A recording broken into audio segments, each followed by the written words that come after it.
Okay, so this one is on yields, okay, returns on your money, net operating income as well, okay, because you know I'm quite net operating income, capital appreciation. Like there's a saying in business, right? Turnover means nothing, profit means everything. And in my opinion, when it comes to investing, it's gains and dividends, you know. Net operating income and capital appreciation should be primary when looking for deals, okay? So, I'm going to talk about yields today in this one, okay? So, the average yield in the UK for residential property is around 4 to 6%, okay? And that doesn't include any expenses, okay? That's before expenses are taken out, as a yield, okay? And for commercial property, range from around 9 to 12%. Again, with residential property, you could earn a lot higher or a lot lower. The same as commercial, you can earn a lot higher and a lot lower. Okay. So let's start off with residential property. Okay. So I've broken down in front of you here. Just put you on pause a minute. They might need a hand. Actually, no. They're fine. They're fine. So basically, bless them. So yeah, brought up his kids well. Yeah, great. So, good man. So the dad's run out of fuel, right? And the car conked out. Okay, so basically got his kids out to push him to the petrol station.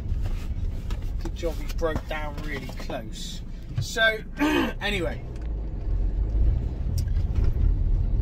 residential property yields, okay? With residential property, you have 3 expenses, okay? 4 expenses. The 4th one's the mortgage, isn't it? And the interest on the mortgage. And like the mortgage payment in general. So you've got voids, and you have upkeep, repairs and things. Then you've got estate agent fees, okay? And I do recommend getting an estate agent for your residential property, okay? I know most of you know that, but if you don't, then you know,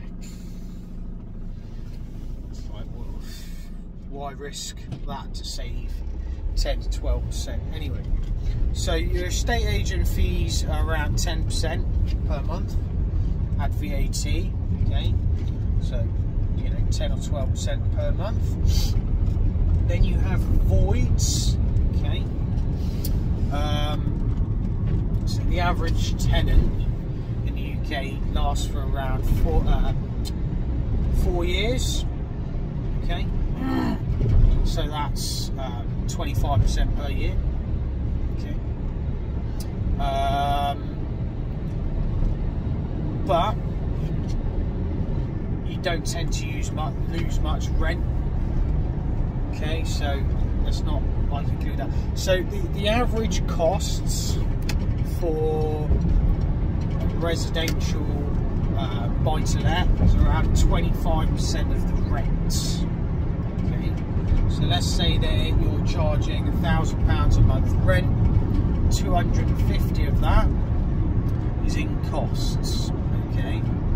So let's take, for example, 25% of the yield off of 4 to 6%. So let's say you're getting a 5% yield. Okay, so that's 10 grand on a 200 grand mortgage. Okay, 10 grand on worth of rent on a 200 grand property. Okay, let's take 25% of that. 5% yield. Take 25% of that, so now you're getting a 4% yield.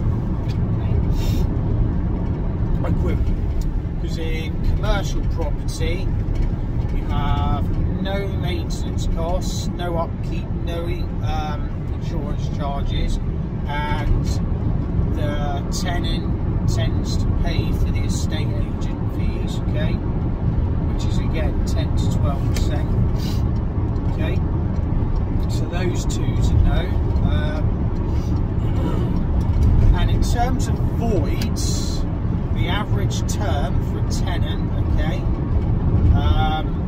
see agreement is 10-year term, okay, and more often than not, they re-sign the tenancy agreement to stay there for longer, okay, so you don't get any voids, and if you are, you get notice beforehand. So let's say they give you a year's notice that they're going to be leaving, okay, you've got a year to find another tenant, and they have to leave the place as they entered it, so that even with wear and tear, so literally there's no costs involved apart from the mortgage payment. Okay, so that 9 to 12% yield, let's say a 10% yield versus a 4% yield, you know, the yield's 150% higher than the residential side, okay, and you don't have the headache of any repair bills or anything like that. So that's the difference between residential and commercial buy-to-lets in terms of yields. Okay. And if you've got a mortgage, okay, 25% of that yield is going to be absolutely huge when it comes down to your net operating income. Okay. So let's say you're getting $1,000 a month in rent, and your mortgage payment is $750. The profit there is the net operating income is gross operating income is £250, but because 250 quid of that's gone on expenses, you're not making any net. You're not making any operating income. Okay. Whereas with commercial, 10% yield, it's a 10% yield, you know. So let's say, for example, your tenant, the way they value their property, a commercial building, is if the rent is, let's say, 24,000 a year, it's £2 a month. Usually paid quarterly, but yeah, £2 a month. So that's 24,000 a year. To value that property, they would value it at 240,000. They just add a zero onto the yearly rent. Okay. So yeah, like if you want to, I've always the reason I've come up with those figures is because 24 grand in rent on a paid off piece of property is enough for a good retirement. If you're getting, let's say, 8,000 a year in your pension, and then you get another 24,000 a year in your pension, that's 32,000 a year in your retirement from a 240 grand building. So yeah. Anyway, like this one, click the thumbs up, let us know your thoughts on the video. If you want any more of these, let me know. And if you've got any questions, I can do a video around your question. Subscribe, click that bell notification to be notified of future videos. On the other half of the channel, I do like martial arts and street fight training videos, and that's like a different group of people. So I'm going to have two separate YouTube channels, because if one of my audience is watched this and they were just after the martial art videos, the street fighting videos, they'd be asleep snoozing right now. They'd have no interest in this, so I'm going to have 2 separate YouTube channels. So soon it would just be, you know, investments. Okay, so click that bell notification and you'll get notified when future videos pop up. But yeah, other than that, I look forward to the next video, guys. Peace. Cheers. Have a good week.